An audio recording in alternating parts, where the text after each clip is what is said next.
నమస్తే అండి. అమరావతికి మరో 40,000 ఎకరాల భూసేకరణ, భూ సమీకరణ, ల్యాండ్ పూలింగ్ ద్వారా చేయాలా, ల్యాండ్ ఎక్విజిషన్ చేయాలా అనేటువంటి ఆలోచనలు చేస్తుంది మన ప్రభుత్వం. మంత్రి నారాయణ గారు ఈ సందర్భంగా భూములను తనిఖీ చేయటం, ఏ ఏ ప్రాంతాల్లో భూములు అనువుగా ఉంటాయి, అనుకూలంగా ఉంటాయి అనే విషయాన్ని పరిశీలించటం. ఎందుకంటే ఇప్పటికే 33,000 ఎకరాల భూమిని సేకరించారు. వడ్డే శోభనద్రేశ్వరరావు గారు చెప్పినట్టుగా 33,000 ఎకరాలంటే అక్కడున్న ప్రభుత్వ భూములు కానీ, అక్కడున్న వాగులు, చెరువులు, కుంటలు, కట్టలు వీటన్నిటిని కలిపి ఇప్పటికే 50,000 ఎకరాల భూమి అమరావతిలో ఉన్నది. మరో 44,000 ఎకరాలు, మరో 43,000 ఎకరాలు భూసేకరణ చేయటం అనేది ఏ విధంగా సమర్థనీయం అని చెప్పి వడ్డే శోభనాద్రేశ్వరరావు గారు లాంటి పెద్దలు వాదిస్తున్నటువంటిది. మంత్రి నారాయణ గారు ఏమంటారంటే, మా భారతదేశంలోనే అతిపెద్ద విమానాశ్రయాన్ని అమరావతిలో కట్టాలి అంటే దానికి సుమారుగా ఒక 5,000 ఎకరాలు అవసరమవుతుంది. 5,000 ఎకరాలు మనకు కావాలి అంటే దానికి ఒక 30,000 ఎకరాలు భూసేకరణ చేస్తే తప్ప విమానాశ్రయానికి అంత ల్యాండ్ని మనం ఇవ్వగలిగేటువంటి పరిస్థితి ఉండదు అని చెప్పి ఆయన వాదిస్తున్నటువంటిది. అయితే ఏంటంటే ఇక్కడ ప్రజలకు అర్థం కానటువంటి విషయం ఏంటంటే, ఇప్పుడు రాష్ట్రం ఆర్థికంగా చాలా చితికిపోయింది. చంద్రబాబు నాయుడు గారు ఎన్డీఏ కూటమి ప్రభుత్వం చెప్తోంది, బాగా అప్పుల్లో ఉండిపోయాం, ఈ అప్పుల నుంచి బయటపడేది ఎలాగో తెలియట్లేదు, సంక్షేమ కార్యక్రమాలు అమలు చేయడానికి కూడా డబ్బులు లేవు, కష్టాల్లో ఉన్నటువంటి రాష్ట్రానికి కేంద్రం ఎంతో కొంత చేయూతిస్తుంది కాబట్టి మనం మనుగడ సాగిస్తున్నాం, వెంటిలేటర్ పైన ఉన్నటువంటి పరిస్థితి, ఈ విషయాలన్నీ కూడా ప్రభుత్వమే మనకు చెప్తోంది. ముఖ్యమంత్రి గారు చెప్తున్నారు, మంత్రులు చెప్తున్నారు. రాష్ట్రం యొక్క ఆర్థిక పరిస్థితి ఎలా ఉంది అనే విషయం పైన తరచుగా మన యొక్క నాయకుల నుంచి ఈ ప్రకటనలు మనం వింటూ ఉన్నాం. మరి ఇలాంటి పరిస్థితుల్లో ఉన్నటువంటి రాష్ట్రానికి ఇప్పుడు ఆల్రెడీ గన్నవరంలో విమానాశ్రయం ఉంది, గన్నవరంలో ఎయిర్పోర్ట్ ఉంది. గతంలో ఇంటర్నేషనల్ ఎయిర్పోర్ట్గా కూడా కొన్ని ఫ్లైట్స్ తిరిగినాయి. సింగపూర్కి ఒక 2 ఫ్లైట్లు వెళ్ళేటువంటి పరిస్థితి ఉండేది. వైఎస్ఆర్ కాంగ్రెస్ పార్టీ ప్రభుత్వం వచ్చిన తర్వాత వాటిని కూడా రద్దు చేశారు. ప్రస్తుతం అయితే డొమెస్టిక్ ఫ్లైట్స్ మాత్రమే నడుస్తున్నాయి. అయితే రాజధాని నిర్మాణాన్ని పూర్తిగా పక్కన పెట్టి రాష్ట్రానికి వైఎస్ఆర్ కాంగ్రెస్ పార్టీ జగన్మోహన్ రెడ్డి గారు అన్యాయం చేశారనేది వాస్తవమే, దాంట్లో ఎలాంటి సందేహం లేదు. ఎందుకంటే 5 ఏళ్ల పాటు చంద్రబాబు నాయుడు గారు రాజధాని నిర్మాణం కోసం ల్యాండ్ ఎక్విజిషన్, డిజైన్లు తయారు చేసుకోవటం, తాత్కాలిక భవనాలు నిర్మించుకోవటం, ఇవన్నీ చేయటంతోనే అక్కడ నిర్మాణాలు ఏమీ పూర్తి స్థాయిలో జరగలేదు. ఇప్పటికి కూడా చాలా ల్యాండ్ ఖాళీగానే కనపడుతూ ఉంటుంది. అమరావతి వైపు మనం వెళ్ళి తిరిగితే 33,000 ఎకరాల్లో కూడా పెద్దగా నిర్మాణాలు ఎక్కడ ఉన్నట్టు కనపడవు. అంటే ఇంకా నిర్మాణాలు చేయాల్సినవి చాలా ఉన్నాయి. ఇప్పటికి టెండర్లు పిలుస్తున్నారు, ఇప్పుడు నిర్మాణాలు మొదలుపెట్టేటువంటి పరిస్థితి ఉంది ప్రస్తుతం.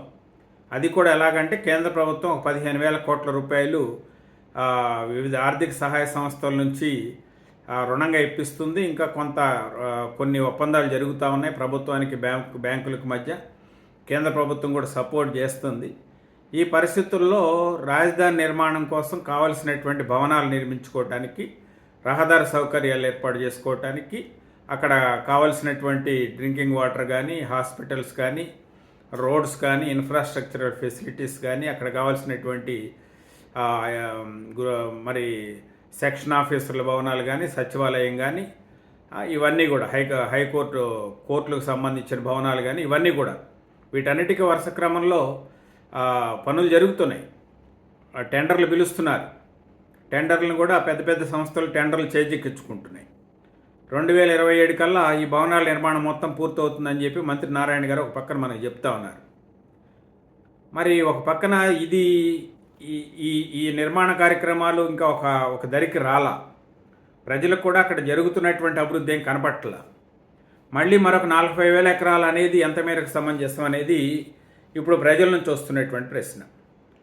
అప్పుల్లో ఉన్న రాష్ట్రం, కష్టాల్లో ఉన్న రాష్ట్రం, కేంద్ర ప్రభుత్వ సహకారంతో ముందుకెళ్తున్నటువంటి రాష్ట్రం ఒక రాజధానిని నిర్మించుకొని ఆ రాజధానికి అవసరమైనటువంటి అన్ని సౌకర్యాలని కల్పించుకొని దాన్ని దానిపైన ఓవర్ కాన్సన్ట్రేషన్, ఓవర్ ఎక్స్పెండిచర్ ఎందుకు అనేది, అంత కాన్సన్ట్రేషన్ ఒక రాజధాని పైన పెడితే మిగతా రాష్ట్రం యొక్క పరిస్థితి ఏంటి అని. రాజధాని నిర్మాణం జరగాల్సిందే. విడిపోయిన రాష్ట్రంలో రాజధాని లేనటువంటి రాష్ట్రంగా మనం మిగిలిపోయాం కాబట్టి ఖచ్చితంగా రాజధాని నిర్మాణం జరగాలి. దానికి కావాల్సిన ఏర్పాట్లు, అవస్థాపన సౌకర్యాలు అవన్నీ బాగానే ఉంటాయి. కానీ ఇంటర్నేషనల్ ఎయిర్పోర్ట్గా ఉన్న గన్నవరం ఎయిర్పోర్ట్ని మనం తయారు చేసుకోవచ్చు కదా. ఉన్న ఎయిర్పోర్ట్కి సుమారుగా 2000 ఎకరాలకు పైగా, 2200 ఎకరాల దాకా దగ్గర దానికి ల్యాండ్ బ్యాంక్ ఉంది. అక్కడే ఇంటర్నేషనల్ ఎయిర్పోర్ట్ అంటే చెన్నై ఎయిర్పోర్ట్ కంటే కూడా ఎక్కువ ల్యాండ్ ఉంది. మరి అలాంటప్పుడు అక్కడే ఇంటర్నేషనల్ ఎయిర్పోర్ట్గా ఉన్నదాన్ని డెవలప్ చేసుకుంటే బాగుంటుంది కదా. మళ్ళీ కొత్త ఎయిర్పోర్ట్ని ఏర్పాటు చేసుకుని దానికి ల్యాండ్ ఎక్విజిషన్ చేసి లేదా ల్యాండ్ పూలింగ్ చేసి తద్వారా అక్కడ మళ్ళీ కొత్త విమానాశ్రయాన్ని నిర్మించి ఇవన్నీ కూడా అంటే మోయలేని భారాన్ని నెత్తిన పెట్టుకొని ఇబ్బందులు పడే పరిస్థితే ఉంటుంది కదా. తెలుగుదేశం పార్టీ నాయకులు అనేది ఏంటంటే చంద్రబాబు నాయుడు గారు ముందు చూపు కలిగినటువంటి నాయకుడు ఆయన. మరి ముందు చూపుతోనే కదా అక్కడ ఇంటర్నేషనల్ ఎయిర్పోర్ట్ హైదరాబాద్లో కట్టింది అనేది. హైదరాబాద్లో కట్టినా వేరే ప్రాంతాల్లో కట్టినా అవన్నీ కూడా సఫిషియెంట్గా ఆదాయాలు ఉన్నటువంటి రాష్ట్రాలు, వాళ్ళకు వనరులు పుష్కలంగా ఉన్నటువంటి రాష్ట్రాలు. అప్పుడు ఉమ్మడి ఆంధ్రప్రదేశ్లో ఆదాయాన్ని మొత్తాన్ని ఆ రకంగానే అక్కడ ఎయిర్పోర్ట్ అని, అక్కడ హైటెక్ సిటీ అని, లేకపోతే ఇంకోటని ఉమ్మడి ఆంధ్రప్రదేశ్లో వచ్చేటువంటి ఆదాయం మొత్తాన్ని కూడా హైదరాబాద్ పైన పెట్టేసి తద్వారా సంపద అంతా హైదరాబాద్ కేంద్రీకృతం అయిన తర్వాత రాష్ట్రం విడిపోతే ఈరోజు పరిస్థితి ఏంటంటే హైదరాబాద్ను వదిలేసుకొని రాజధాని లేని ప్రాంతంగా మనం ఇవాళ నిజంగానే చాలా నష్టపోయాం. మళ్ళీ ఇప్పుడు ఉన్నటువంటి అప్పులే ఎక్కువగా ఉన్నాయంటే మళ్ళీ కొత్తగా అప్పులు చేసి మళ్ళీ కొత్తగా రాజధాని నిర్మాణం పేరుతో సంపద మొత్తాన్ని ఒకే చోట కాన్సన్ట్రేషన్ చేసి అక్కడే పెట్టి తద్వారా భవిష్యత్తులో ఇబ్బంది పడేటువంటి పరిస్థితులు ఉంటాయి కదా. మరి ఆలోచన చేస్తున్నారా లేదా అనేటువంటిది ఒక సందేహం. మరొక ముఖ్యమైన విషయం ఏంటంటే కూటమి ప్రభుత్వం ఇప్పుడు ఉంది. మరి కేంద్ర ప్రభుత్వం దానిపైన సానుకూలంగా ఉందా లేదా, బీజేపీ యొక్క స్టాండ్ ఏంటి, జనసేన పార్టీ పవన్ కళ్యాణ్ గారు అసలు 33,000 ఎకరాలే రాజధానికి ఎక్కువ అని చెప్పి ఆయన గతంలో రాజధాని ప్రాంతంలో పర్యటించేటప్పుడు చెప్పారు. రైతులకు మీకున్నటువంటి గ్యారంటీ ఏంటి, మీకున్నటువంటి భరోసా ఏంటని చెప్పి అప్పట్లోనే ఆయన అడిగారు. రాజధాని కోసం ఇంత భూమిని సేకరించాల్సినటువంటి అవసరం ఏంటని ఆయన క్వశ్చన్ చేశారు. అలాంటప్పుడు గతంలో సేకరించిన భూమి ఎక్కువ అనేటువంటి అభిప్రాయంతో ఆయన ఉన్నప్పుడు ఇప్పుడు 40,000 ఎకరాలు మరలా సేకరించటం మరి అనేది ఎలా? ల్యాండ్ ఎక్విజిషన్ చేయాలి అంటే ఖచ్చితంగా అక్కడ ఉన్నటువంటి మార్కెట్ రేట్ పైన 2.5 రెట్లు ఇవ్వాలి. ప్రభుత్వానికి చాలా భారం అయిపోతుంది.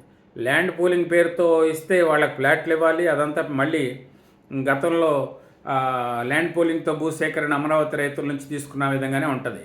ఇప్పటికే 33,000 ఎకరాలు సమీకరించిన ల్యాండ్ పూలింగ్ ద్వారా సేకరించిన వాటికి ఆ రైతులకి ఇప్పటికి పెన్షన్ ఇస్తున్నారు.